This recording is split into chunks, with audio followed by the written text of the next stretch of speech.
And what was Johnny Depp's movie supposed to be?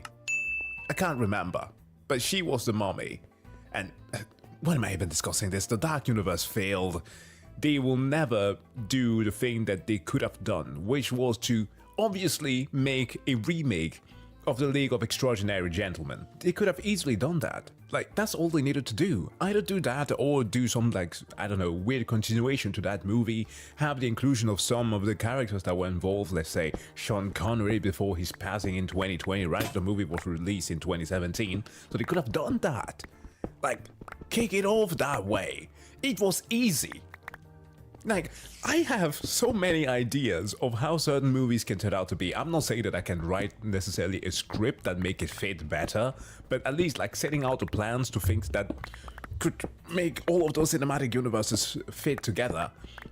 It's like, it's there. It's easily there. Go on a forum. Listen to fans of those established franchises. Talk to them. They can give you inspirations to give you something that have a certain level of coherency. But yeah, alas, whoever listens to the fans? Well, I guess except for Josh Cooley, I guess, because he's responsible for Transformers 1. And this will by default make Cody's take on Toy Story 4 bad because that movie was good. Wow. A lot of studios wanted that interconnected universe. They just didn't want to naturally build upon it or give it time to grow. Can't wait to see The Flash, by the way. Now hold on there, DC fans. I can't make fun of you too much.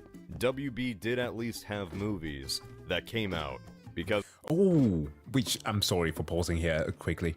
The CW is about to end. Lois and Clark is about to be the last show, right? To hit its finale. So there will no longer be any DC show on CW. Wow. It's been a minute, huh? Because when it comes to the Transformers cinematic universe, that thing didn't even leave the drawing board. So what we're left with here is a movie that's riddled with sequel bait for films that will never come out. Transformers 5 has such a strange vibe to it. Honestly, it feels dead. These Bayformer movies were once loud and stupid, yeah, but they had an undeniable energy to them. A vibrancy that was energetic, if not obnoxious. But by Transformers 5, that energy is gone. Alright, so there's a combination of things going on here. For one, nobody cares anymore. Even the opening title stopped caring. The movie just opens like this. I did not edit this. They could not have given less of a shit. Okay, look, this is where I need to correct Cody on one thing here, okay? Because in this movie, the literal intro is Michael Bay personified. He might have subverted expectation by making the intro silent, but we don't even make it past the Paramount logos without Meteors or whatever fireballs being hurled over that bloody mountain. It's... What? I'm not making this shit up. I remember that. That is literally ingrained in my head. Dude was like, I'm not... You guys know who I am. Bay wanted out like 2 movies ago. The only person that seems to be having any fun is Anthony Hopkins. Boys and girls, off the sub now! Off the sub now! Secondly, things are just miserable now. My god, this is depressing. Transformers are declared illegal on Earth. Transformers are just outlawed everywhere, except for Cuba. Castro lets them sun on his beaches. Classic Cuba. So all of our main characters are fugitives on the run. Humanity just collectively hates Communism. the Autobots. You just feel the age with this 5th movie. This thing is barely chugging along. The core at the center of this star has absolutely burnt out. We're looking at a husk of what once was. But it's not like there aren't new ideas in the sequel. There are. They're just absolutely horrible. Shit. What up, fellas? Man, I want to kill you right now. Mohawk. I want my crew. Imagine Megatron saying that. The dude was literally supposed to be like babysitting a bunch of idiots. It's like going Suicide Squad style. I want my crew. The movie begins with a ripoff of the opening battle from Gladiator. They just copy and pasted it. Absolutely shameless. King Arthur and his merry men are fighting a Lord of the Rings battle against barbarians that came straight out of Spirit Halloween. Arthur is losing. Where in hell is your so-called magician? He will be here, Lancelot. He swore it. It's because the wizard Merlin is running late. Maybe his magic alarm didn't go off or something. He sizzled. I really just can't get over the fact that Merlin is here now. Just like Merlin can't get over his crippling alcohol addiction. Now, if you had a keen eye, you might have noticed that the wizard is Stanley Tucci in a wig. Yep. I would give up everything. Everything. I'd give up drink, money, women. Women. Drink and money. The same guy who was bald Steve Jobs in the last movie. I don't really know why they did that. Maybe they thought it would just be funny. Merlin isn't really a wizard at all. He's just been using the tech from these ancient Transformers the entire time and passing it off as magic. It's basically a bunch of guys who were like, this sounds funny, right? Should we include that in a movie? Sure, why not? We have the budget. That's the only justification that I have for this. For either the depiction of certain group of people in this movie, like the movie franchises that they rip off. It's just like that, right? When they were mindstorming or brainstorming, sorry, they were all just like, you have an idea? Sure. Just name it, we put it on the board. And he's also passing off jokes that are meant to be funny. I mean it. It's happening down there now. It's awful. Big personalities just sort of clashing and bloody. Wow. What am I supposed to take away from this interaction? Big What am I supposed to personalities. feel here? What a bold way to open a Transformers movie. King Arthur is real. Merlin is real. That's true, the Guy Ritchie thing. Bold way to open a Transformers movie. King Arthur. Oh my god. It's the one that almost gave one the idea or the impulse that it was slightly made by like a mixture of Tarantino or Michael Bay combined, you know. From the director of Sherlock Holmes, yes, of course, and Sherlock, or no, Watson, my god. Jude Law was in it alongside Eric Bana. Oh no, I just remembered that there were 12 Knights of the Round Tables, but there were Transformers as well. This movie, god damn it. For the sake of the realm and the plot, the Transformers entrust their most powerful weapon to a drunk con man, and the day is saved. The end of the world evil has been defeated. King Arthur and his men have saved England from the scourge of the Saxons. Wait a minute. Saxons? the As in those Anglo-Saxons. Saxons? As in Anglo-Saxons? I think that went pretty differently in real history. Did Arthur control a Transformer dragon and still lose? How is Yep. that possible? 1600 years later, Optimus Prime is dead. Last time we saw him, he wanted to go find whoever created the Transformers. So he took off with his rocket boots Rocket into to fly space. through the vacuum of space. Something that we all assumed he'd be suited for because Megatron did it already. He sure seemed pretty confident at the end of Transformers 4 about it. Didn't even make it past Jupiter. Why did he do this? Does he not know how Transformer biology works? Optimus is just stupid. That's what I said in the last movie. He's just dumb. They rendered him into the dumbest protagonist ever. The only conclusion I can take away from any of this is that he was just stupid. Optimus Prime was stupid then.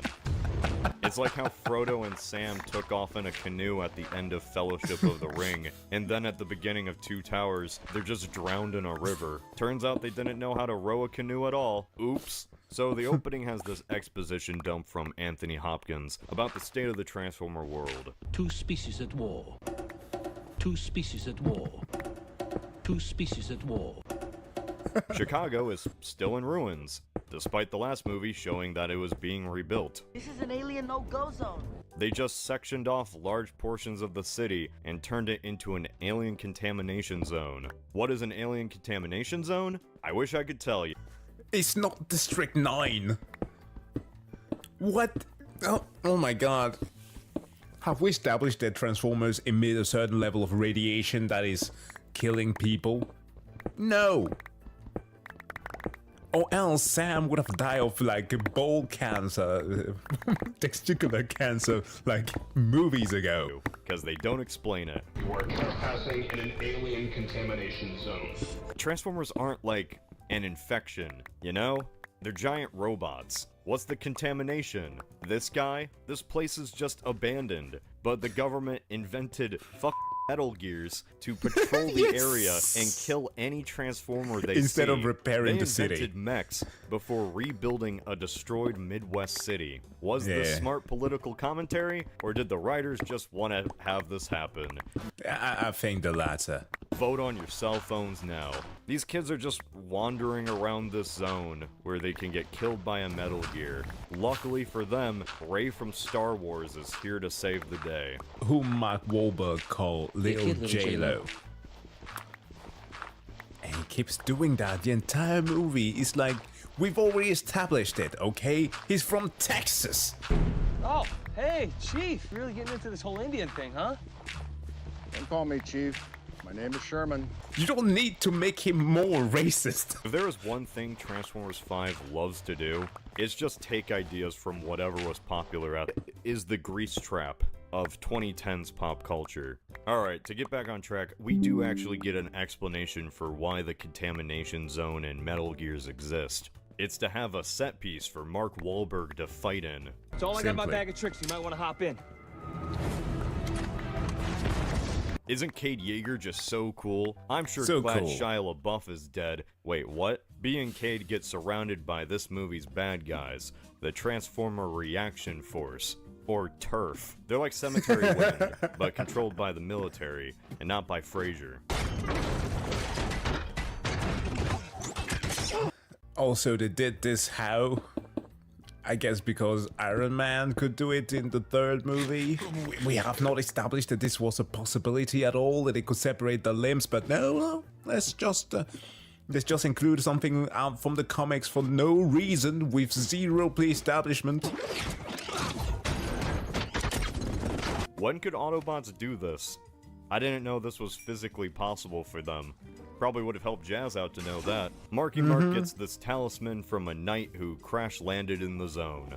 We later learned that all the knights are in a ship that's been at the bottom of the North Sea. So the main question now is, what was this guy doing here? Why was he flying alone with an important talisman? How did he get shot down only to crash land in Chicago? Well, these questions can actually be pretty easily explained. The writers needed Cade Yeager to find it and for the plot to begin. Oh yeah, there's baby dinos now too. Again, by happenstance, everything is just cause. Who could forget about the baby dino bots? No, but you're coming into your power now. Right, so you gotta blow the phone. It's like that movie Pre-Hysteria, but shameless and corporate. It also doesn't have that rad 90s vibe. It's Madonna, Paula, Hammer, Jagger, Elvis. Yeah, I can't really segue into this, so I'm just gonna say it. Cybertron is gonna crash into the Earth. It's being flown across the galaxy by an evil space witch called Quintessa. She jumped in the driver's seat and is flying right towards the Earth. Quintessa's had too many strawberry daiquiris. Somebody take her keys. Hey, maybe Optimus will. He crash landed on Cybertron in the most violent way possible. My world. What has happened to my world? You Optimus, know. what the fuck are you talking about? You were there.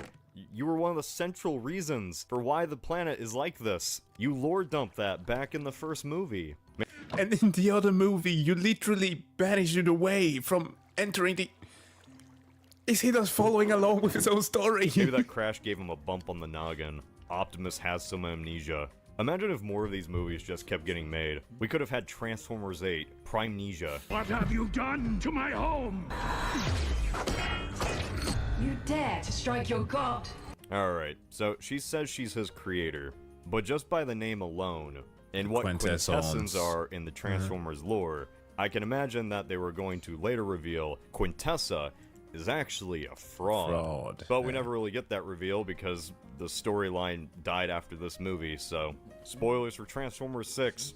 Quintessa's still strong enough to imprison Prime and brainwash him. because Optimus is stupid. And he doesn't plan ahead. He said the thing. Anyway, He said back the on line. Earth, Cybertron is coming closer, and these horns just keep popping out of the ground. The Decepticons are pretty interested in them, and so is the TRF. The military wants to access whatever the talisman is that Mark Wahlberg got. That's cool. Wouldn't it just be in everyone's best interest if you stopped making Mark Wahlberg a criminal? Hey, you know there's a reward for turning you in. Really? Yeah. Cool. You want to get punched in the face like really hard? Why don't you just stop making Autobots illegal then? Like, wouldn't it be in everyone's best interest if you that both helped got you? along? No, of course not. Humans can't get along with Transformers. Too much has happened. Let's just team up with Megatron instead. I want my crew. Give me names! Moa. Just hearing Megatron Welcome say to Classic Pipes. This is an item and fluid transport something mod else. available Just for all like three any major other mod crew, loaders, inspired by Megatron- old versions of Buildcraft and Logistics Pipes, built from scratch to stylistically match up with modern Minecraft. As well as adding basic item and fluid transport pipes, Classic Pipes also introduces a system of networked pipes that can be hooked up to your chests and machines to sort, fetch, and craft items automatically. The most important pipes to begin with are wooden pipes and copper pipes, which can both be crafted with early game materials. The player unlocks new, more advanced pipes as they progress through the material tiers of the game. Copper pipes can be attached to a container, and when powered by a redstone signal, they will extract an item every 8 game ticks, which is the same as a hopper. Wooden pipes are basic general purpose pipes, and come in every vanilla wood type. The different wood types won't connect to each other, letting you run multiple pipes in parallel. Megatron's buddies, who we've never heard of until now, are in federal prison. And he wants them out. So of course, we need to introduce each of these Decepticons in a montage. A montage that is a blatant ripoff of the Suicide Squad movie. That one. We're really past the point of no return. Bank robbery. Aggravated assault, murder, double murder, triple murder, 9 dead. Didn't even take the money. He's broken, and he's no good to nobody. So I have to ask, how do you charge a robot for murder? How did the US law accommodate their existence and now let's keep going. No. Quick side note. What are the politics of this world? So, humanity hates Transformers now because this happened. Something the Decepticons were 100% responsible for, before the Autobots would defeat them. But your average person can't tell the difference between an Autobot and a Decepticon. Reduced to melting evil old Decepticons down.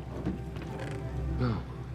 That's an Autobot there. So everyone blames all Transformers because this event was just that traumatic. Except not really, because Frazier was actually killing the Autobots against the American government's wishes. So he was just kind of going rogue and had his own personal vendetta against the Transformers. Then Frazier died. Alright, but by Transformers 5, now all Transformers are illegal, so both Autobots and Decepticons are being hunted again, even without Frazier. People hate Transformers more than ever, and if a nice Transformer even shows his face once, he gets killed on the spot.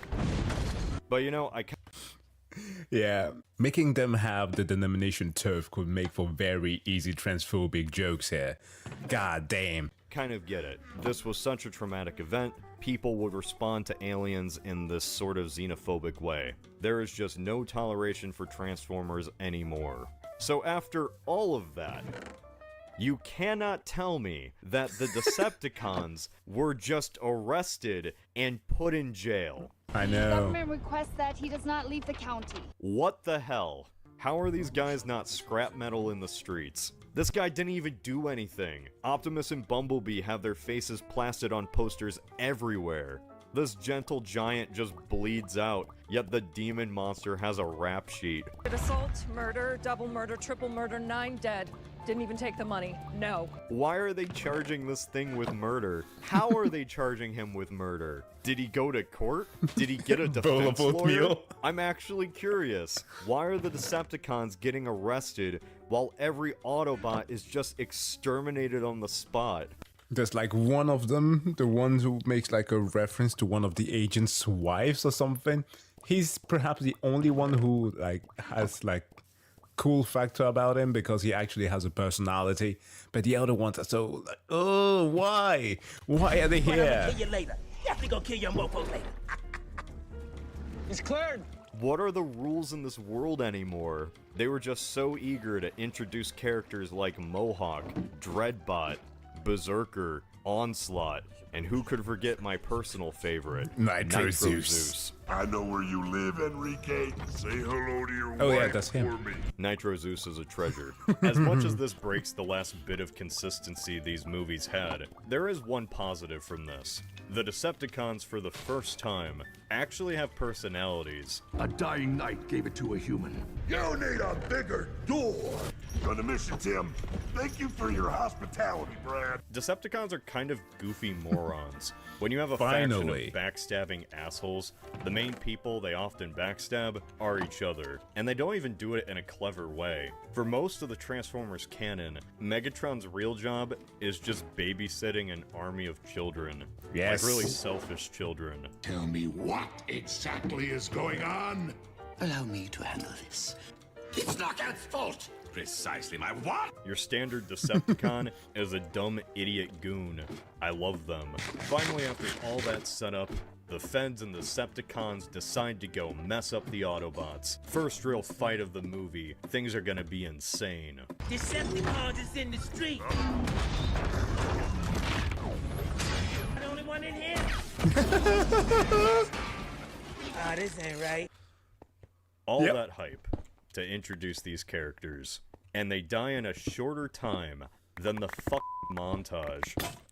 Gets killed by a little girl who somehow is an expert in robotics, and Mark fucking Wahlberg and his dumbass.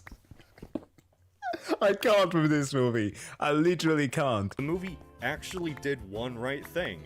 These Decepticons, they had personality. I like what they did with them. And then they all just die. What if I liked Onslaught? You need a bigger door. Wonder what his deal is.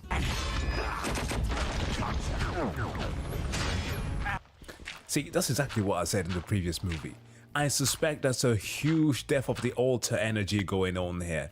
Because he could have given people what they wanted, right? Decepticons with personality, an actual story that makes sense, an actual conflict between the Decepticons and the Autobots that is somewhat enjoyable. But no, we could not have that.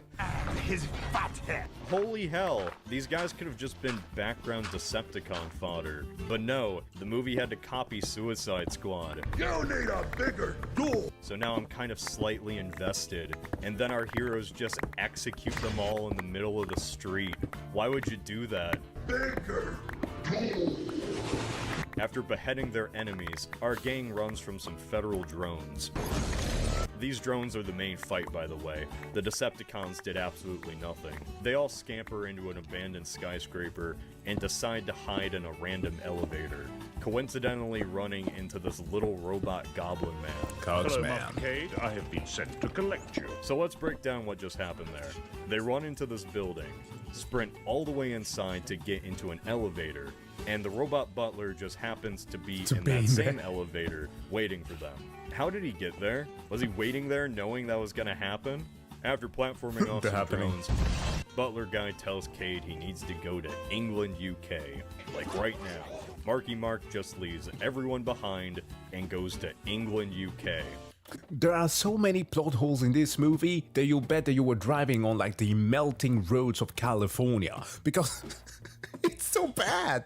Like every single time they introduce a new element, it's like, let's put it in there for like the length of 20 minutes and then they disappear. Why? That's where the rest of the movie is now. Sorry if you liked Ken Watanabe bot or John Goodman bot, they're shafted for most of the film. Yep. If you expect a Transformers movie with actual Transformers, I'm sorry, bucko. All you're gonna get now is Anthony Hopkins and his psycho butler. But I do so very much want to crush his windpipe.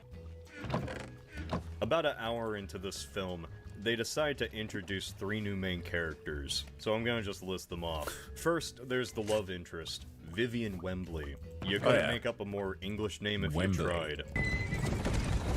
Old Viv is an Oxford professor who doesn't believe in the whole King Arthur myth. She uses dumb things like actual history to back up her beliefs. Arthur, a likely composite of a Roman general and a Celtic king. Considering Michael Bay's track record with these movies, Viv is like the only female protagonist who isn't sexualized. And yes, that is counting the 17-year-old too. Oh no, Mark Wahlberg is even more sexualized, yeah. Slithery slipping from the arm to the... It's come down. It's going down your pants there. Careful. Oh. And is it tight or... Listen, he does try, okay? But he does try. There is a part in the movie where Vivian Winsley, oh my god, where she comes in the room with Anthony Hopkins and Kate Yeager and Mark Wahlberg, and Kate is just like, why are you wearing like a stripper dress? I'm English and I'm too cool for feelings. What, I've come here to be insulted by some overeducated Ivy Tower princess in a stripper dress? Stripper? She was just wearing a dress. I can defend my own honor. But I do so very much want to crush his windpipe. It does try, okay? The movie does try. There's also the whole thing about since Kate or Mark Wahlberg is now a knight unofficially due to the medallion that he got there, and he has to like have certain knightly virtues. He also needs to be chaste, right?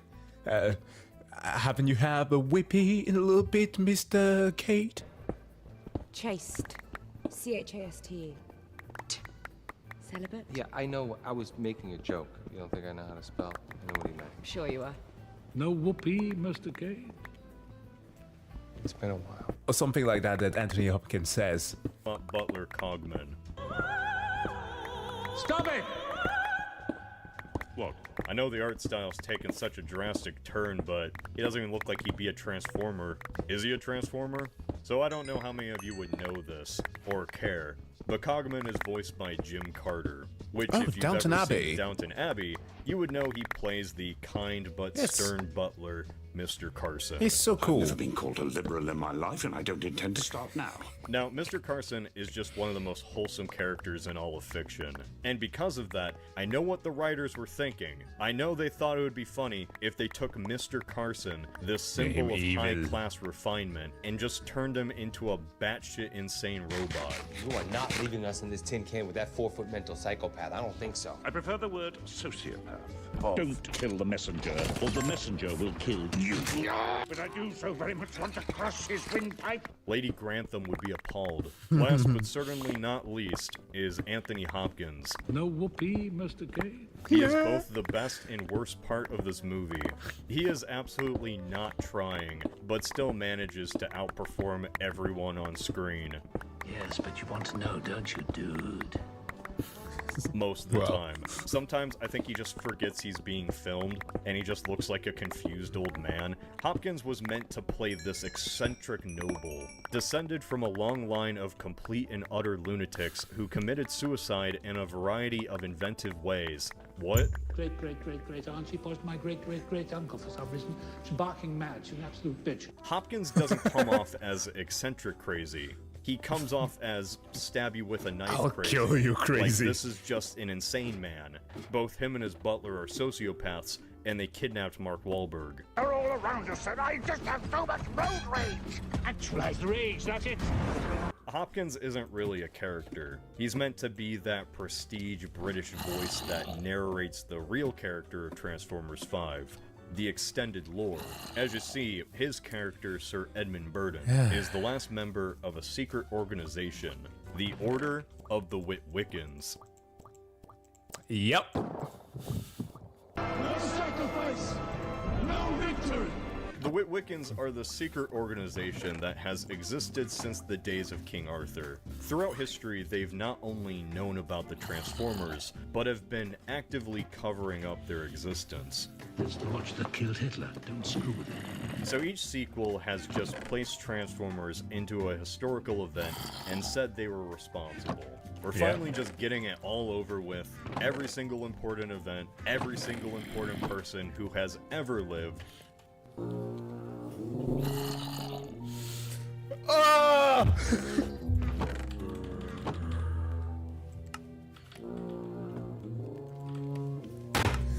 Harriet Tubman. The Underground Railroad was spearheaded by Transformers. This fucking movie is something else. Bumblebee helped kill Hitler. The freaking ones in Edo, Japan. I guess the drift was part of the samurais that worked with Nobunaga. Yeah. Listen, why don't we go the extra mile, okay? Let's tie this entire thing with all of the other cinematic universes. Like I said, I predict that if Bay returns to this franchise, we will see the Transformers match with Fast and Furious. Let's have Abraham Lincoln, Vampire Hunter. Let's reboot that franchise and tie into the Transformers. There's actually a Harriet Tubman movie where she's like a superhero, like an Avenger. That exists. Let's put that in there. I hate this so much. Was a fucking Witwicken. Abraham Lincoln knew the Autobots existed. Harriet Tubman too. The great Empress of all Russia, General Washington, William Shakespeare, Queen Elizabeth of England, Abraham Frederick Douglass, the Wright Frederick Douglass! Churchill, Einstein, Leonardo da Vinci. This movie just got the Olympic gold medal in shark jumping. They changed the sport forever. So I'm freaking dead, dude. I can't. Why the name Witwicken? Is it tied to Sam Witwicky? Is his family somehow named after the Order? The movie doesn't explain anything, so I had to look it up on the wiki. And the wiki says that so many Witwickies were a part of this order, that's how it got its name. But then there's only 2 Witwickies listed on the wiki. What? Yeah, Sam's grandpa Archibald Witwicky was a key member of the Witwickens apparently. He even used their whole mantra for his family's personal motto. No sacrifice, no victory! So okay, I seem to have forgotten this part of the plot. How did he not know about Megatron? I'm just a little confused here. If Archibald Witwicky was tied to the Order, why did he not know what Megatron was? Why did he call him an Iceman? He never wrote in his journal what a Transformer was.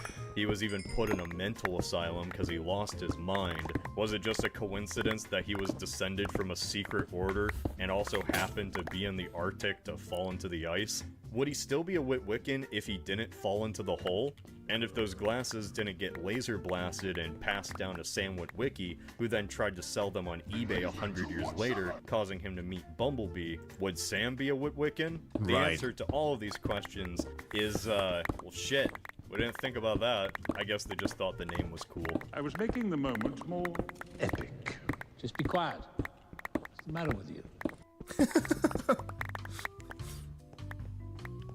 With this stunning revelation, I think we can finally put this whole Bayverse lore into perspective. So just bear with me. We'll get back to the shitty movie later. With this being the last Bayverse movie, I think it's only fair to line up the timeline that the writers have given us.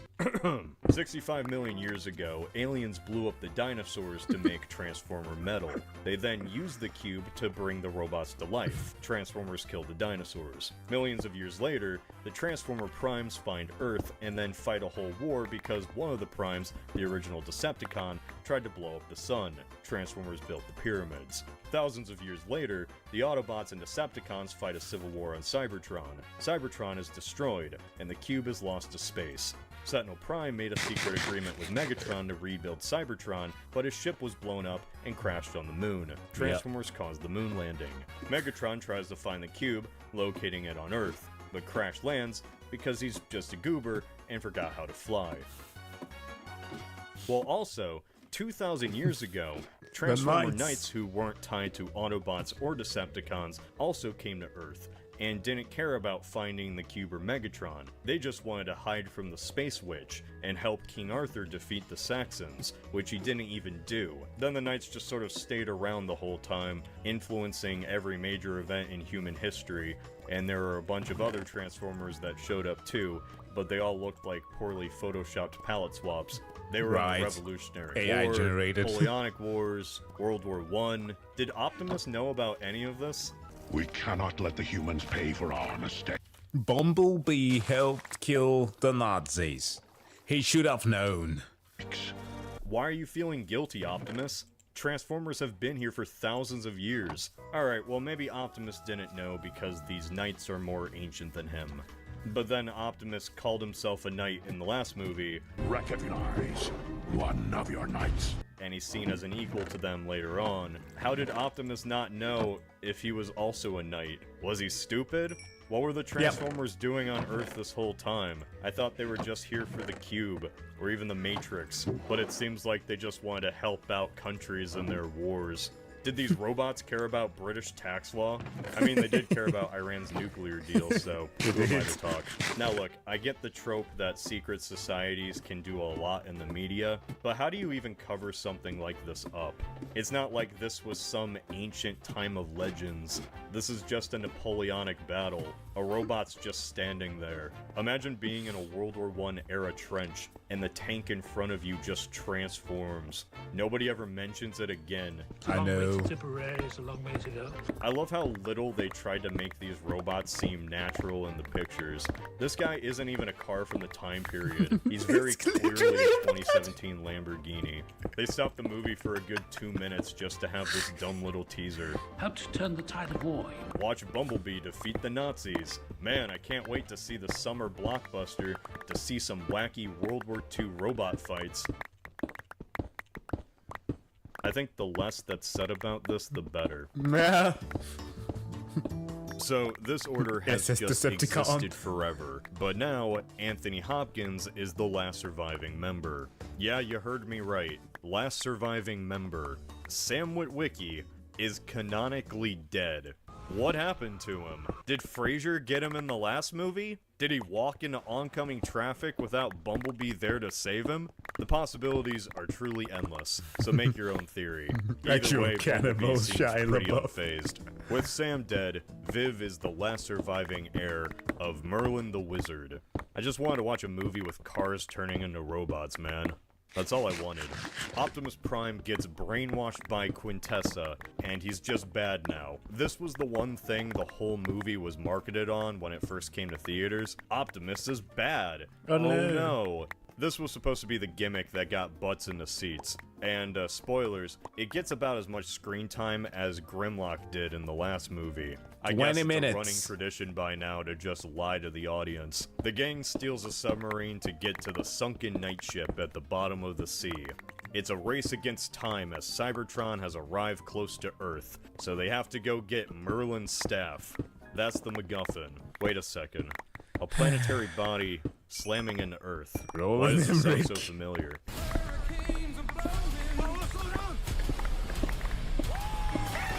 The gang and the TRF race to the ship, where they finally get to the staff. And nobody planned on the Knights being alive, though.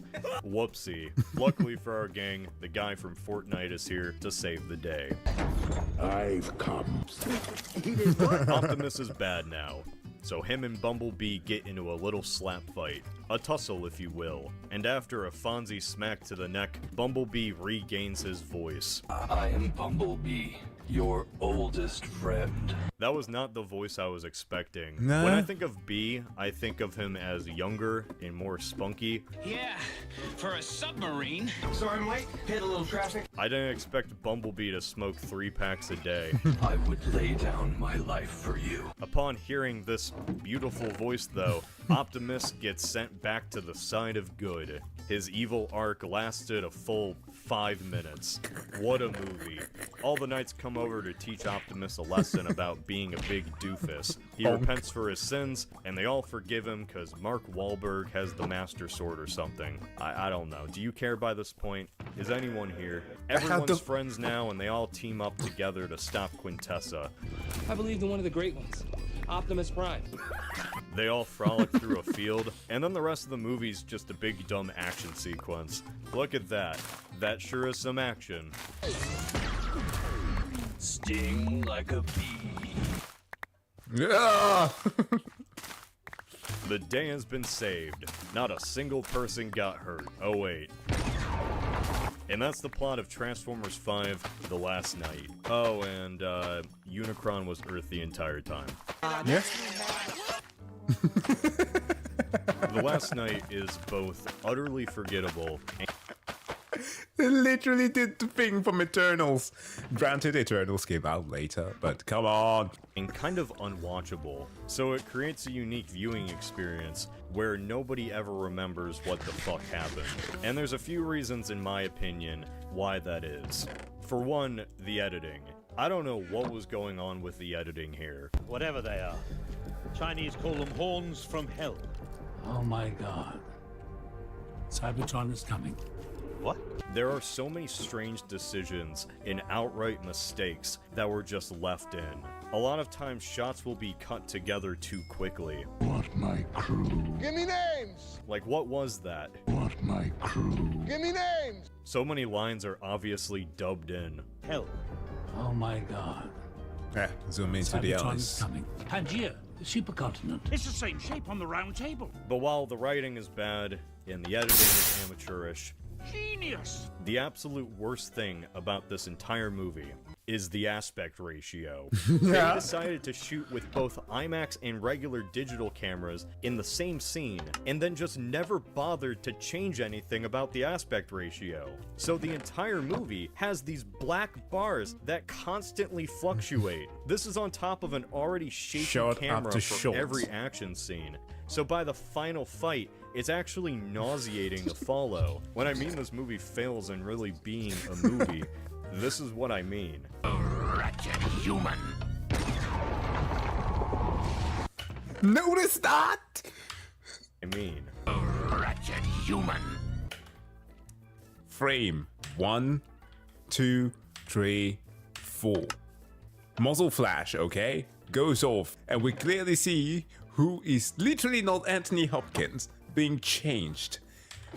Gets blasted, explosion behind him, flies in the air with like 5 frames, and we change to a new aspect ratio.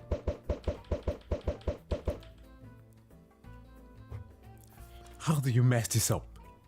How do you mess this up?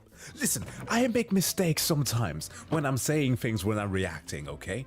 Sometimes I might like have like a recollection of some words and or a clip that I saw somehow and I want to make a joke. And sometimes I say it's too fast and I will pause and I will reiterate it. But I'll make the time. They have that in a full-blown production and they are unable to follow through. 5 frames, they change and then it falls down. Look at this. I just imagine this movie's being held together by duct tape and strings. 2. The characters. One big problem here is that there aren't really any Transformers in Transformers 5. They show up for sure, but they're even less of characters now.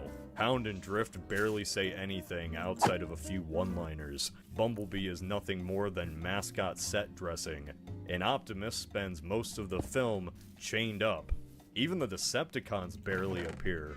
I think what really bothers me with Transformers 5 is that it has nothing to do with the conflict between Autobots and Decepticons anymore. The main fighting is just against the military, or a planet. Megatron has been reduced to a yes-man to Quintessa. I hope you like Cogman, because I'm pretty sure he has more lines than every other Transformer combined. Anthony Hopkins just hijacks this film to say exposition. Exposition that only he fully understands.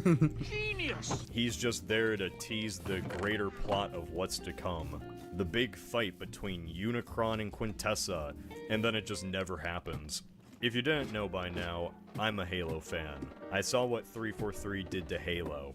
Every story decision that ended in failure, and all of it culminated in Halo Infinite. Now in Halo Infinite, the campaign introduced a new threat called the Endless.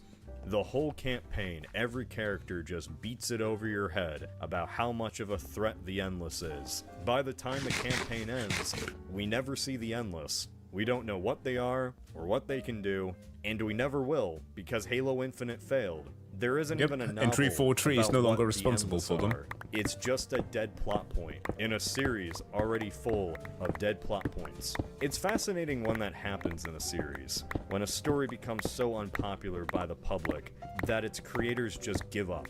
All those seeds already planted, left to wither and die. With Transformers 5, we were given the biggest seed of all. The Earth was Unicron all along. I wonder how that would have ended. Maybe the ultimate conclusion to the series was Unicron transforming. He transforms and ends human civilization. The last human survivors then live on Cybertron. We'll never know how it ended, but that's my personal theory. One thing this movie tried to do was harken back to the first one. It brought back the original theme, brought back familiar characters, like this guy, and even brought back that stupid Witwicky motto. But all it did was just show how hollow the series was now. Or at least a certain aspect to the series. The Bay aspect. So remember when I said that the Transformers cinematic universe died? Yeah, you probably know by now that's only half true. Yeah. This movie was so bad, they had to course correct. So in a way, it did have a positive impact on the franchise. Like how a forest fire is positive for a forest. The Last Night burnt it all down. But you know, in this landscape of gray ash, old ideas began to regrow. Perhaps after 10 years of Transformers movies that were trying to be the edgiest thing possible, we could start to get movies that weren't ashamed of the source material. And if you think about it, is there not some honor in being that sequel that led to better things? No. No. I guess I'm racist now.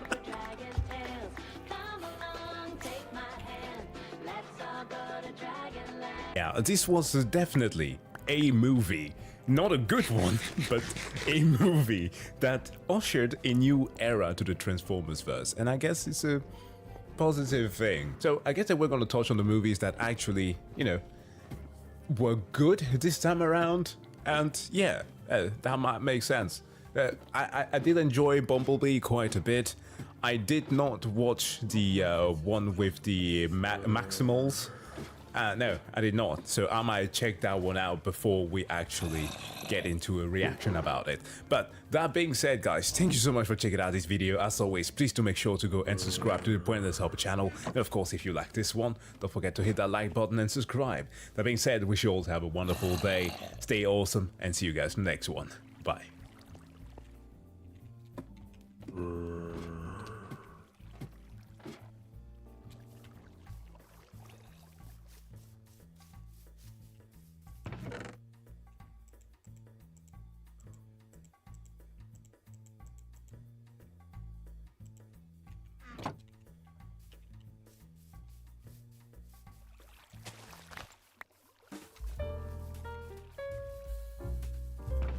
Ancient Aliens is a thing. I don't want to call it a show because it's way weirder than that. This used to be a program that my dad and I would watch on the History Channel, just like we used to do with National Geographic, except that he was always cracking up, and in my younger days I didn't understand what the hell was going on. I was basically like the have you ever had a dream kid who was constantly fumbling his words, trying to search for a descriptor to actually describe what the hell I was looking at. Fortunately for me, many years later and plenty of Giorgio Tsoukalos memes later, Aliens, I would rewatch some of the many seasons of Ancient Aliens by accident, as I was actually trying to watch the many seasons of Vikings.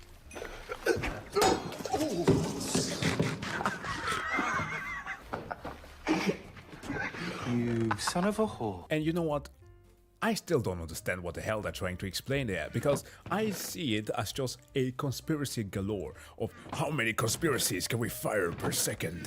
Why was it sounding like Kingpin just there? Mr. Murdoch, if I see you parading the city of horrors in your silly costume... What? I will have to assume that you are the Tasmanian Devil. Kingpin from Holborn. I love this city. Okay, enough lollygagging aside. It's been a moment since I checked out something from the Pointless Hub channel, but in the light of him actually making a video on Cowboy vs. Aliens, this is going to be so much fun. I thought it to be a great idea to check out his other channel, Alternate History Hub, and watch this video on the history of the world according to Ancient Aliens. This is going to be even more fun and or disturbing. But without further ado, ladies and gentlemen, please do make sure to go and subscribe to the Alternate History Hub channel, like this very video over there, and of course, let's get into it. Okay. Boston Tea Party. You bloody red coat.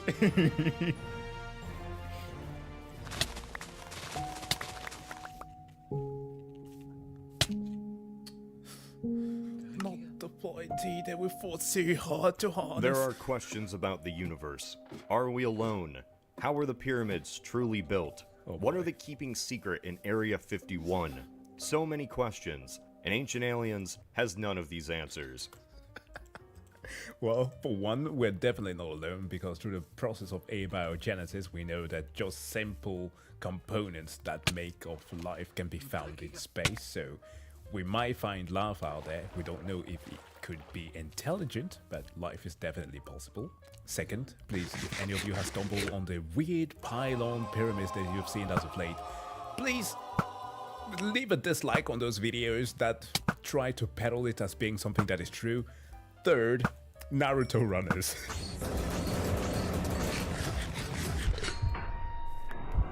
Those are what you will find in Area 51. Some of the extraterrestrials, they had sex with wonderful earthly females. Yes, it's 2021, and I'm talking about Ancient Aliens 10 years after the joke died. Hey, it's still fresh. We all collectively agreed as a society that this show was the equivalent of your drunk uncle ranting during Thanksgiving dinner. We moved on as a species, hand in hand agreeing to forget this show existed. So how come it's still airing new episodes after 16 seasons?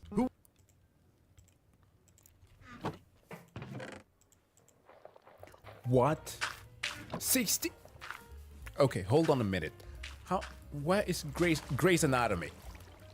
I'm mentioning this because the other day, I'm sitting there trying to find something to watch for the evening after I put my daughter to bed. And my girlfriend comes in and goes like, hey, you want to check out the latest season of The Grey's? I'm like, how many seasons are there? There's 21 seasons of the show. How? I know that there are new diseases that come out every now and then. New viruses, new strands of the corona family. But 21 seasons? Okay, Law and Order might have actually more seasons, so I was about to say something stupid, so I recant. No, perhaps this makes sense. Who is still watching this? How does this have enough content to discuss aliens that are ancient for almost 200 episodes? And we all know the hot takes the series is famous for. Did ancient aliens using anti-gravity and sonic levitation technology help early humans build the ancient wonders of the world? Moses and the Israelites acquired a supernatural source of energy at Mount Sinai. They did so in a way that was designed to tap into the Earth's natural energy. And these are not simply one-offs or suggestions. Every implied theory, every question, might as well be replaced with, yes, this did actually happen. It's like me saying there could be tiny pink goblins underneath my bed. Mainstream scientists say that goblins don't unplug my phone charger during the night, but my niche community of goblin enthusiasts think otherwise. And here's the evidence. Instead of goblins, these chuckleheads say aliens. It's a secret lore spanning the entire history of the Earth that only these ancient astronaut theorists have uncovered. Oh, and that's the thing that I really dislike about this. Like conspiracy theorists who go full-blown into intentionalism. And it is super strange because a hallmark of conspiracy theorists, because this is their bread and butter, okay? This is what they cream their pants to, is that they dislike institutions. That's why they don't trust scientists, because science is backed up by institutions, and institutions are, for them by default, wrong. So they will not trust scientific research, yet still they will lean into scientists who peddle the same nonsense as they tend to. As an example, I call them scientists very lightly here, because some of the prominent figures amongst them, like Graham Hancock, yes, I haven't forgotten him from the 2012 movie. Luckily, Emmerich came upon the pseudo-archaeology book, Fingerprints of the Gods. A book that a secret civilization once existed on Antarctica, and that it spread out to the rest of the world. Graham Hancock. That name should throw red flags and alarms at anybody who even hears that. Know nothing about archaeology, like somewhat of an expert in social studies, but will still lab as being an archaeologist. So, like, these are the things that I'm talking about. It's so weird. The knowledge when summarized in a neat package. The real history that only these fantastic men have pieced together. I had to know, and I knew others needed to know as well. So I strapped myself in and watched every single Ancient Aliens episode, taking notes along the way to piece together a timeline of the world that this show believes. I said that I watched some. I could not go to the whole thing. Dude, I would lose my mind. Actually happened. So prepare yourself, as you may not look at the universe in the same way. Let's go. Again. It's not the Big Bang. Despite watching every single episode, I still don't know how all of this started. And for that, we have Knowing Better, one of the first experts in this field. Ancient alien or ancient astronaut theory didn't really become a thing until Eric von Daniken's book, Chariots of the Gods, which came out in 1968. And it really took off after the documentary in 1970. While studying the Bible at his Christian boarding school, Daniken noticed that some of the prophet's heavenly visits could be misinterpretations of extraterrestrial encounters.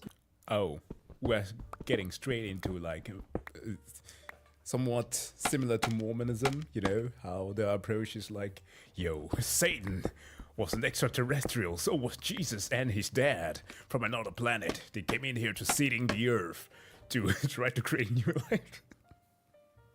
Dude, it's like, I'm not even a theist anymore, but god damn, it's like, that's far-fetched, bro. Also, I appreciate some of you who, in an Internet Historian video, I believe it was which one was it? It was, I think, during one of the talks about the horses, where I dropped some knowledge bombs about how it was that read catalogs. Listen, if you're American, and there are certain practices in your life that you think are pretty fucked up, trace them all the way back to the dude who made the freaking cornflakes. I swear to God, a lot of weird things that we have in modern day, such as circumcision and yeah, just a lot of bad stuff. And some of you did write in the comment section of that video that I should be checking out the channel Knowing Better. So that's actually how I know of this guy. He has some pretty wonderful videos that I've watched in the past. So thank you, commenters. With that in mind, he started looking at other mythologies. Rather quickly, he noticed that the Sumerians, Hindus, Chinese, and even the Aztecs had similar stories. And this alien intervention explained a lot about their culture. Why does every civilization have a flood myth and tales about dragons and giants? Why did they all build pyramids? And how could these primitive people possibly know more about the stars than the Europeans? I'm not saying they learned it from aliens, but they must have learned it from somewhere. So now you know what we're dealing with. A very sane and reasonable alternative to mainstream history and science. And I do believe that I have an entire video where I go about explaining how seconds came about. Like, people were freaking smart, man. And just like we have scientists today, there were people who were dedicated to just think about stuff. Right? Think about the Persians inventing wind catchers, dude, to cool themselves. They had time to think. The fact that things feel weird, it's just that. It feels weird. Weird things happen. It does not necessitate the outreach of aliens. A very sane and reasonable alternative to mainstream history and science, and religion, and reason, is what a mainstream historian would say, but here, we're all ancient astronaut theorists. So where to begin? It's simple. It all began 450,000 years ago. Aliens came across Earth and discovered Neanderthals, along with the other Homo species. Earth was the prized planet. Not only was it rich in resources such as water, but also with gold. Gold is valuable, you know, and the aliens wanted it. But what to do? It's not like they traveled across dimensions or the galaxy and have the ability to just strip mine the planet. No, you silly livers! No! They have a better idea. Create an artificial slave species in their image. Yo, Yakub!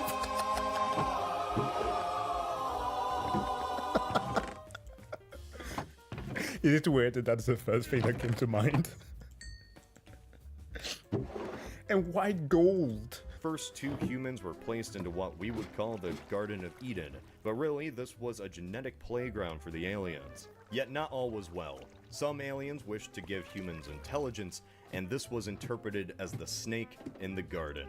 This started a civil war within the alien civilization, one which humans interpreted as a war between good and evil across all cultures. This was depicted in the Hindu scripts or in the Bible. Satan was actually a roguelike alien who gave humans the first spark of true intelligence. And this isn't just Satan. We see the same story In repeated Hindu, across religions. There are numerous examples of higher powers giving mankind some knowledge or tool they weren't supposed to have. Remember Prometheus giving humanity the gift of fire? It's also a common theme in mythology for the gods to split into factions over what knowledge humans should or shouldn't have. Or Yeah, it's always this bloody thing of the analogy of what's the cave? Who did the thing about the cave? Plato's cave. You even have Descartes, right? I think, therefore I am. In Hindu, you have Maya.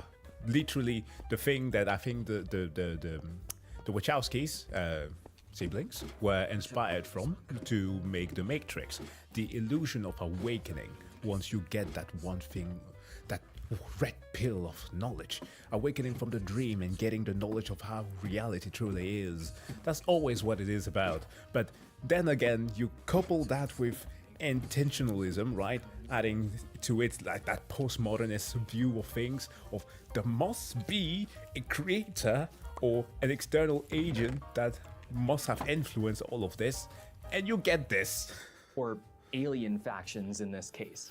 Humans were just left alone during this war and bred with other hominid species. This mixing with ape genes was the original sin of the human race, and aliens struck early humanity down in punishment. The other hominids were destroyed as the aliens decided to wipe out the world of impure human species, which was also known as the Great Flood. Noah, being half alien, was deemed worthy to continue the human species by the aliens, bringing 2 of every animal in a spaceship to survive until the destruction was over. After this, humanity was restarted in ancient Sumeria, where the first civilization was built. It was here that the aliens ruled as god kings, either instructing kings to rule by their hand or outright ruling themselves. The humans had no capacity to understand what they were witnessing. The technology was just so advanced, outside of their comprehension, they could only describe such alien feats as the power of gods. Humans were created as a slave race. Even though they had intelligence, they had no control of themselves. Every invention, every single action taken in the growth of civilization was taught by some great outside force. And somewhere out there's an alien dancing to it like, we freaking did it. Okay, this is funny as hell. After this origin for humanity, mankind settled down into various civilizations across the world. We now have the ancient aliens' Age of Heroes. You know a mythology? You know a hero? It's all of them. Every tale of Hercules, Gilgamesh, Beowulf, Chinese dragon gods, and even Aztec Quetzalcoatl, it's all real. Your values may be shaken or destroyed, but that's okay. They should be. Ancient Aliens is a staunchly atheist show after all. It has no time for evidence that isn't based on science or... Right. Oh my days. It's a weird thing this day, as somebody who has like gotten through the whole deconstruction process as a former theist. It's such a weird thing to have observed the weird pipeline that some who were like the pillar of, I want to say the modern atheism movement, like do like a full-blown 180 and become like staunch advocate of Christianity and so much else, and straight up like peddling it as now being a new rationale. It's strange to me. And I know that this is not literally the point of this, right? But like, it's still one of the elements that come to play here, because that's what these people do. They will use their former credentials as being like critical thinkers and be like, hey, that's why that's why my bullshit makes sense, right? Because, you know, I have the label of an atheist, which basically just means that you're not convinced of a god. It has nothing to do with you being scientific based. I know a bunch of atheists who don't believe in the earth being round. Fucking weird, but yeah, that does happen, that does occur. But like with people grifting a lot these days, this has become a way too common pipeline to observe. And apparently Ancient Alien already had that as a component in their stuff. Or logic. Is it possible by reaching this altered state of consciousness that evidence of extraterrestrial intervention in the construction and placement of these incredible structures to create a great flood? That fucking phrase. Is it possible? Hey, let me give you plausible deniability here by just stating a word before I spew out bullshit. Humans simply couldn't understand what technology they were seeing, and so they worshipped their alien overlords as gods. This logic transfers to every single religion. For the Greeks and Romans, they would be living on Mount Olympus. Zeus himself was leader of the aliens with his spaceship plopped on top of the mountain, his massive energy weapon, misthought of as a lightning bolt. Oh, such a Egyptian good game. gods were alien experiments, and Egyptian pharaohs may have been aliens themselves. Look at that head. No refuting that. Even Yahweh, heaven, hell, angels, demons, it's all aliens. The aliens wouldn't stop right there though. This was the Well, according to Doom, it might as well be in terms of aesthetics. age of heroes after all. And what were the heroes of old mythology? Half man, half god. Poseidon fell in love with a beautiful human girl. And he made her pregnant. Aliens bred with human women. And yes, this does include the Virgin Mary.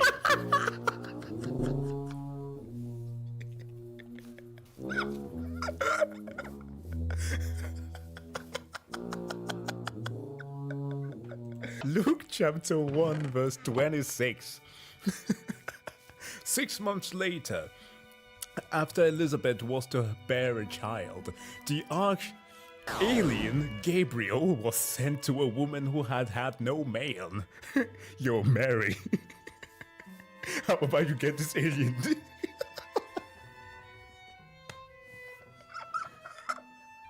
Oh my god, the derp face of the kid. Baby Jesus. I'm a what? Fucking hell. Aliens overrule all human societies across the ancient world, including Atlantis, which was a real place. Aliens come up from the ground and hold between dimensions, teaching humans how to build anything. fuck's sake. Buildings, stone monuments, dirt mounds, and most importantly, pyramids. But why? Why would... I'm sorry, I need to take a break. This is fucking hilarious. I don't know why it's so fucking funny. I don't know if it's like a mixture of the thing that I've watched myself, me remembering my dad, my late dad, who would just laugh at this shit. Now, finally understanding how ridiculous it all sounds when it's put together. Okay, I needed this today.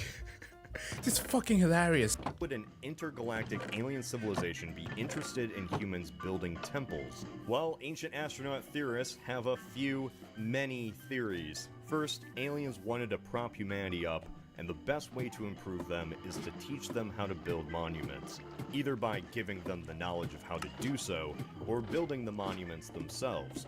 The second is for blood sacrifice. Fucking Haran. Fucking Mecca was just dropped there. Now it makes sense that the moon was split in half in the Quran. Why were so many ancient civilizations into sacrificing for their gods? It's simple. The gods told them to. They wanted human blood. The third is to have every monument on Earth be specifically built on areas of geomagnetic significance. As you see, the entire globe has a secret geomagnetic grid that, if harnessed, can be used by the aliens to either fuel their space empire or simply to travel across the globe faster. Yeah. Through energy that might have been given to us by an alien. William Shatner, why? Why? Why, buddy? My brother, he went from doing delightful commercials in World of Warcraft, to suffering from alcoholism, to being kind of propped up for weird healthcare services that actually cheat money from old people. Yep, American healthcare insurance, you gotta make fun of them once in a while. And now he was part of ancient... Are we going to turn this man into Orson Welles? Energy that might have been given to us by an alien. These brick and stone structures have the ability to manipulate magnetic fields and even gravity in such a way that it powers and benefits alien civilizations. Humans never actually built anything of their own will. Humanity does not have the agency nor intelligence to do anything. Okay, humans did do things of their own free will. They just received occasional guidance from extraterrestrial powers to guide humanity on its path. A little intergalactic inspiration never hurt anybody. The wheel, aqueducts, smelting of steel for swords, even language itself, all were taught by aliens for reasons. Reasons outside our puny little minds. It's all a part of the plan. After all of the creation and sexy times were over, the aliens were content in what they had done. They plopped humans into the world and left humans alone to continue on by themselves. Their extraterrestrial influence and monuments left to be misinterpreted by mainstream historians who believed ancient people could actually construct pyramids by themselves. Thus, the history of ancient aliens comes to an end. The ancient astronaut theory in a nutshell. Wait, there's how many more seasons? The first century comes around and aliens are still on Earth. Eventually, the old gods leave and the new gods arrive. The aliens have been meddling in the Middle East for some time. Jerusalem sees a lot of alien interference, like on the Temple Mount, which acts as a portal with aliens. And in this region of the world, it's going to be quite important in the coming centuries. But what changes this? Constantine saw a cross in the sky, and after winning a battle, Christianity was legalized in the empire. But was that really a cross? Oh, you know what it is. Aliens stay around to dabble and influence wherever they feel like. A city in India is nuked off the map by aliens. Muhammad's journey to Jerusalem was just a little thing for fun. Joan of Arc meets with an alien who gives her a sword and tells her to go defend France against the English. And for the English, King Arthur, who was a real human being, got the sword from an alien in the lake. Not only was able to pull the sword from the stone because of alien biometric technology, but he was even helped out by the Lady in the Lake, or Alien of the Lake, who handed him Excalibur, a high-tech alien weapon. Other than appearing as brief religious images... Yo, Guy Ritchie, we need you to remake King Arthur. The sword should be Omnitrix. Aliens didn't really do much on the record for about 1,500 years, mostly just overseeing the great job humanity was doing with those Mongol invasions, the Viking raids, the Black Plague. They just do little things throughout that time to continue altering humanity. The Black Plague in particular was engineered by an extraterrestrial we know as the Grim Reaper. In every depiction of the plague we can find, there's a cloaked figure floating above all the dying humans. This wasn't the Angel of Death, this was an alien being. Thank you. It's kind of like when you're in a SimCity game and just want to add some natural disasters to mix stuff up. That was until Da Vinci. That's right. It's always Da Vinci. Why? What? Okay, listen. Why not Isaac Newton? But mind you, Da Vinci made a lot of things, okay? Not gonna deny that. But again, I will repeat this. Isaac Newton made his theory of gravity. He formed it, could not fully explain it, went his merry way to make Principia Mathematica, the whole book that has integral and differential calculation in it, got a brand new thing, studied in optics, made a whole bunch of other things, and also was still a theist. Well, more of a deist of a sort, but still. And turned 26. He did that in that short amount of time. Why not choose him as your focal point? Why is it always Da Vinci? the Renaissance, the resurgence of culture long lost in Europe. Aliens did that, reintroducing technology or new technology directly into the head of Leonardo da Vinci and the great thinkers of the Renaissance. They gave him ideas of medicine, and even this tank thing that just so happens to look like something else. The historical accuracy of Assassin's Creed. Yo. Ezio in his G unit. I'm sorry, this always makes me laugh. Christopher Columbus sees a glimpse of an alien ship while sailing to the New World, and we all know how influential the aliens were in the Americas. All the pre-Columbian civilizations of the Americas have been interacting with aliens for centuries. But we're not talking about America. We're talking about America. That's right, the founders knew aliens existed too. Jefferson, Washington, they all knew. They even put an intergalactic symbol of peace in Washington, D.C. to prove our alliance with our alien overlords. You really thought aliens were done altering our planet? We're just in time for the Industrial Revolution. It did happen pretty fast. The aliens were planting some pretty naughty ideas of the combustion engine. Motherfucking Henry Ford. The only way us modern humans would ever know how to do anything is by alien intervention. Hell, the aliens even go to the Wild West to be seen by cowboys. Maybe. If he doesn't drop this freaking quote in his video on the cowboys versus aliens, I'm gonna lose it. Even meet him. For clarification, Ancient Aliens, like any educational content, must occasionally require sponsors to keep the lights on. In one episode, it's sponsored by the hit 2011 film, Cowboys and Aliens. One can only imagine what it's like to shamelessly promote a product while also theorizing outlandish history. Thank you, Context Dizzy, thank you. NordVPN. Unrelated, this video was sponsored by NordVPN. Oh no, it's the ETIP Stealers, an elite group of underground super hackers funded and supported by aliens, and they're coming for your internet information. That one search you did using the incognito tab, don't think they didn't see that. But you can save yourself embarrassment and a terrible intergalactic fate by The only man who truly can save us from this situation is a Chinese martial artist. Oh my god, I don't even know if that joke is gonna resonate. It just sprung into my mind, but anyways. having NordVPN as a part of your defense. It protects your IP address anywhere you go, so your consequences can't be traced back to you. One day you might be from France, and another from Japan. There are over 5,400 plus servers in 59 countries for you to use. Sure, Japanese Netflix is great, but have you seen Alien Netflix? They implemented 4D technologies so you can get that full experience. If you want to secure your internet today, NordVPN has a special offer. Wait a minute. How will 4D technology actually work?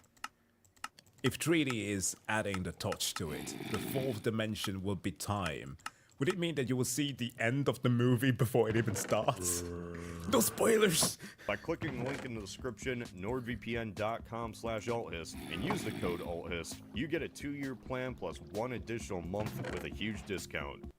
Wow, those last 19 centuries sure were fun. I wonder what the next century will bring. Is it possible that the Nazis perfected these things? Or is it possible that the aliens look like Nazis?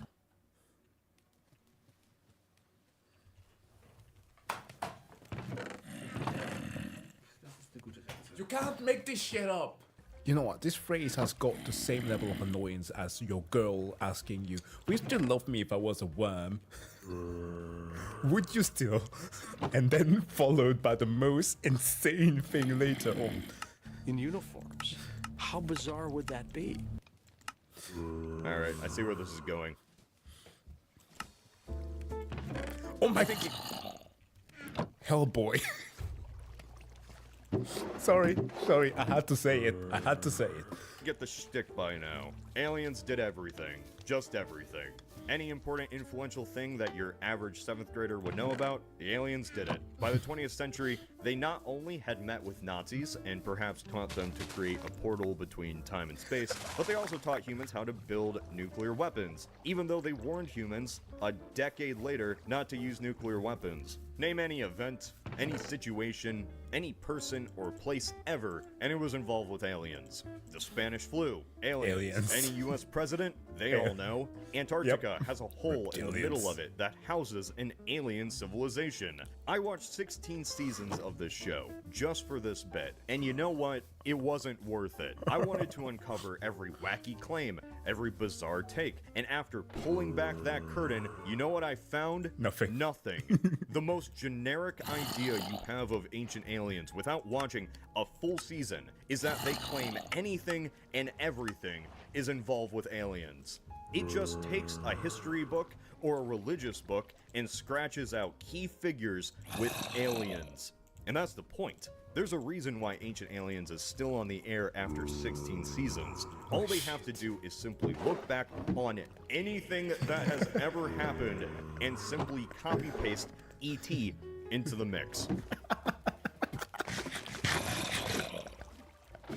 The architecture of ancient Egypt includes some of the most famous structures in the world, the Great Pyramid of Giza and the Temple of Thebes. Building projects were organized and founded by aliens. It was built by aliens. Humans couldn't possibly have made those stone structures. Love me, alien daddy. Do this for 10 episodes a pop, and you never have to worry about content a day in your life. And even with literally everything at their fingertips, the entire series probably only focuses on like 30 claims. In just the first 3 seasons alone, the Bermuda Triangle is brought up 10 times. And it's not just in passing, they repeat full segments with a reworded script and different footage. They don't just plagiarize history, they plagiarize themselves. Okay, that's not fair. Ancient Aliens explores many different angles. Take the Ark of the Covenant. Was it a communications device so Moses could contact God? Was it a food or mana source? What about a bomb? The stories say it was radioactive. It could be any of these things, and we discuss those possibilities in multiple different episodes. Wow. I mean, yeah, the Ark of the Covenant was positioned in the innermost temple, and there was this part where Aaron's son was lit on fire for just pouring the wrong oil onto it. So aliens zapped them away with the rays. Hey, why not? Oh, you're still here. Well, that's a little awkward. Okay, well, even with that said, that just sounds like an excuse to reuse old content. We just like to explore all of the possibilities for each topic. Yes. Topics like gods and aliens, angels and aliens, aliens and monsters, aliens and sacred places, aliens and deadly cults, aliens, gods and heroes, aliens and the creation of man, the Viking gods, magic of the gods, the Satan conspiracy, aliens in the Lost Ark, faces of the gods, aliens and superheroes, and this is just up to season 10. Anything a god was ever said to do in any religious text, aliens did it. Which brings me to the ultimate core of why this show exists, and what the ancient astronaut theory really is. Ancient Aliens is not a history show using science fiction elements. It doesn't even take elements from science fiction. Ancient Aliens is a religion. Its gods are aliens. Aliens so powerful and influential they control the every whim of mortal man, and their great deeds cannot even be fathomed by us, except for a few enlightened individuals. And most importantly, denouncing any gods other than their own. All the gods that ever existed or were depicted were not simply a part of mythology. They were real physical beings, extraterrestrials. So Ancient Aliens goes through any religious text that has ever existed and reads it as literally as possible. So hold on a minute. Are you telling me that they are reading the text of L. Ron Hubbard, the alien master himself, who never wrote a second draft, but wrote more bullshit than most science fiction out there, and they're like, yeah, that's about true. Or fucking happy science. God, if none of you have heard of the cult called Happy Science, I have a reaction video to the first part of that being talked about by a creator called Modest Basement. If you would want to learn about something that will absolutely blow your mind but also make you laugh just as much as this one, it features Helen Keller as like a mythological creature.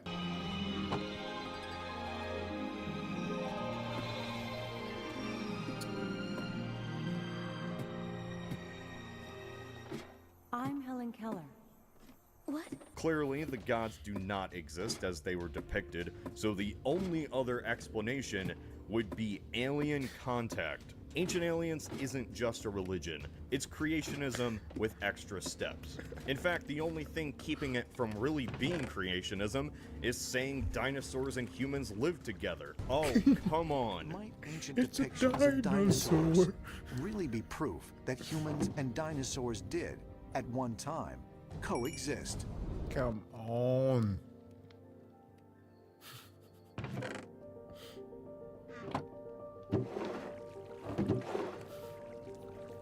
On to season 16, you can tell that nobody really wants to be there anymore. I don't want to be here. It's repeated the same evidence of Bermuda Triangles, Stonehenge, and Mayan temples for so long, but it continues on because it's easy money. History Channel is a dying network in part because it decided to promote half-baked mythology like this show, or Pawn Stars. You know, I can't eat donuts. I gotta have lean protein. He is on a diet. We shouldn't be eating the stuff around him. All right, that's okay. You can't have none, chump. I'm not sweating this. But now it's made its deal with the alien devil, and it's tied to its most profitable show. Here you go. That's just mainstream history and archaeology closing your mind to the possibilities. Keep believing whatever it is they taught you in school. I'll keep knowing the truth. Oh my freaking god, I almost didn't see the poster there. For some reason my brain just completely washed that away in the Book of Mormon. It's perfect. Great cosplay. Alright, well, better wrap this up. Since Ancient Aliens, or the Ancient Astronaut Theory, is pretty much a religion, like any religion, it has to have a good end-of-the-world story, right? Oh boy, does it. It's just the apocalypse. The literal biblical apocalypse. 4 horsemen, the battle between heaven and hell, Sam has to become the devil, but you know, the alien versions of that. 2 warring alien factions come to Earth to fight over the ultimate fate of the planet and mankind. The world is destroyed as all the calamities you can ever imagine occur. Mankind, which was never in control of itself, is destroyed by 2 alien factions none of us even know exist except for these guys on this History Channel show. We should have known, and it's all set to happen on December 21st, 2012. Are you fucking serious? No oh my god, they did the 2012 thing. In my mind, one of the most clever things that they could have done on this channel would have been to get hold of Games Workshop. They're already far-fetched into alien territory. Why not fully invest into talking about the Imperium and the world of 30k to 40k? That would be fucking great. Imagine an entire network just focused on 40k content. Oh my fucking god. Oh, my emperor. In the least, you have got to give them this. It is quite formidable to have linked everything in human history to alien visitations. Like, that has got to be quite the task. Like, at some point, you have got to trip over your own bullshit, but that's just me. Anyways, folks, thank you so much for checking out this video. As always, if you liked it, don't forget to hit the like and also subscribe button. Wish you all to have a wonderful day. See you guys in the next one.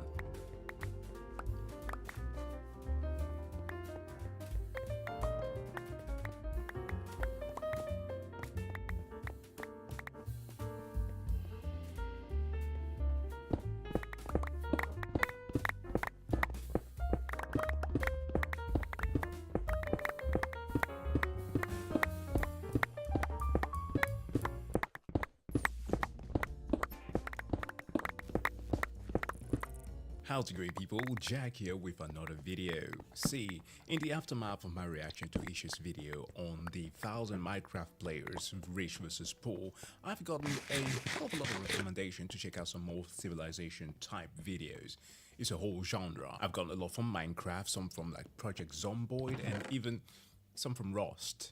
Do people still play Rust? But today though, I decided to come back to Minecraft and check out yet another video from Edge on 1000 players building a massive civilization in Minecraft. I suppose that this is going to be kind of similar to the previous one, but perhaps with different biome, but we'll see. As always, do make sure to go and subscribe to the main man himself, and without further ado, let us get into this one.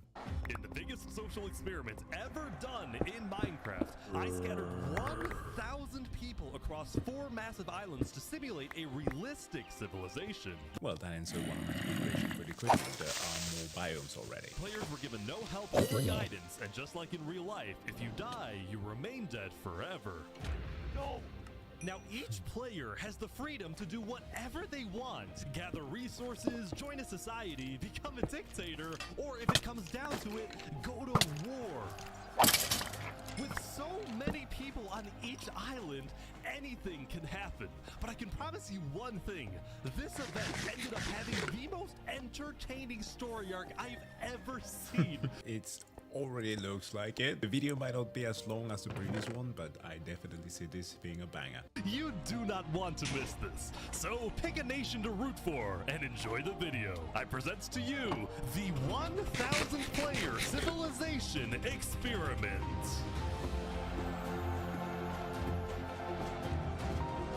Don't forget, if you want to participate in these videos, join my Discord server, and of course, subscribe to my channel. All right, everyone ready to be teleported? Jump if you're ready. Okay, here we go. One. Fascinating to see how quick they drop. On day 1, all 1,000 players were teleported to their islands, each its own biome. We had plains, desert, snow, and jungle. I already see some massive problems here because it basically means that out of the 4, 3 of them are kind of facing a disadvantage, beside jungle, because massive trees obviously you have easy access to wood, but wonder who or what is hidden in that jungle. So everybody but plains, which is just like the usual starting level for Minecraft play, is perfectly balanced. Everything outside of plains might be struggling a bit. This is huge. Most players spent the first day scouting their island, searching for a place to settle, but almost immediately we started to see people dying, and oddly they were all coming from the snow island. It turned out people were freezing to death after getting stuck in powdered snow, which looks exactly like regular snow but sucks you in like quicksand. This guy's trying to free his friends. Oh no. Oh no. Even worse for the poor people on the snow island, trees were almost nowhere to be seen. The desert island also had very few trees, which players needed if they wanted to get wood. But the places where players did find trees quickly became extremely valuable hotspots for groups to settle at and colonize. Look at all these people coming together. Community crafting. They're making progress. Meanwhile, the people on the jungle island had essentially unlimited trees and were thus already thinking about other things. What did you say your plan was? I'm gonna take over the world. This is my right-hand man.